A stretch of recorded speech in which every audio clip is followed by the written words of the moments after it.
तथा अज्ञानी हूँ, फिर भी मैं अपनी दिव्य शक्ति योगमाया की शक्ति इस संसार में प्रकट होती हूँ।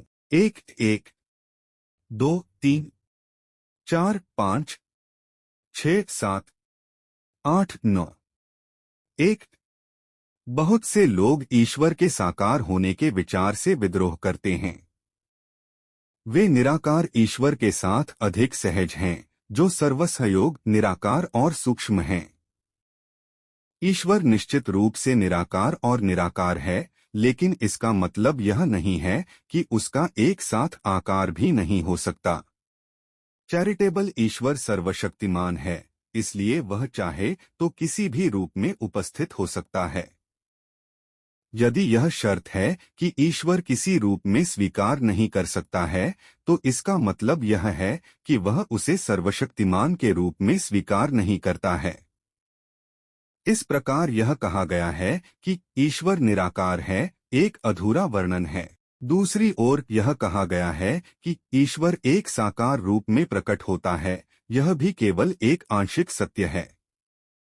सर्वशक्तिमान ईश्वर के दिव्य व्यक्तित्व के दोनों पहलू हैं, साकार रूप और निराकार। इसलिए बृहदारण्यक उपनिषद में कहा गया है, द्वे वः ब्राह्मणो रूपे मूर्तन चैव अमृतन च 2 मार्च 2001 V3। ईश्वर दोनों सिद्धांत में प्रकट होते हैं, निराकार ब्रह्मा के रूप में और सगुण ईश्वर के रूप में। ये दोनों अपने व्यक्तित्व के आयाम हैं।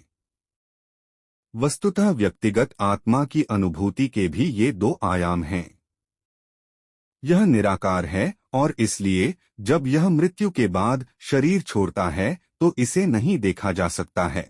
फिर भी यह एक शरीर धारण करता है, एक बार नहीं बल्कि अलग अलग बार, क्योंकि यह जन्म से जन्म तक देहांतरण करता है।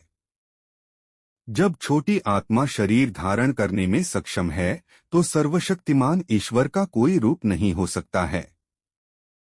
या यह क्या है कि ईश्वर का कहना है, मेरे पास किसी भी रूप में प्रकट होने वाली शक्ति नहीं है और इसलिए मैं केवल एक निराकार प्रकाश हूँ। उसके पूर्ण और संपूर्ण के लिए उसे व्यक्तिगत और निराकार दोनों होना चाहिए।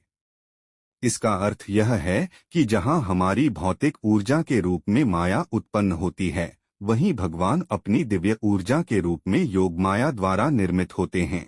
इसलिए यह दिव्य है और भौतिक दोषों से परे हैं।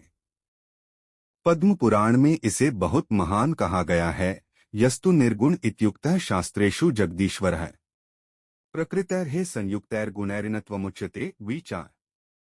जहाँ भी वैदिक शास्त्रों में कहा गया है कि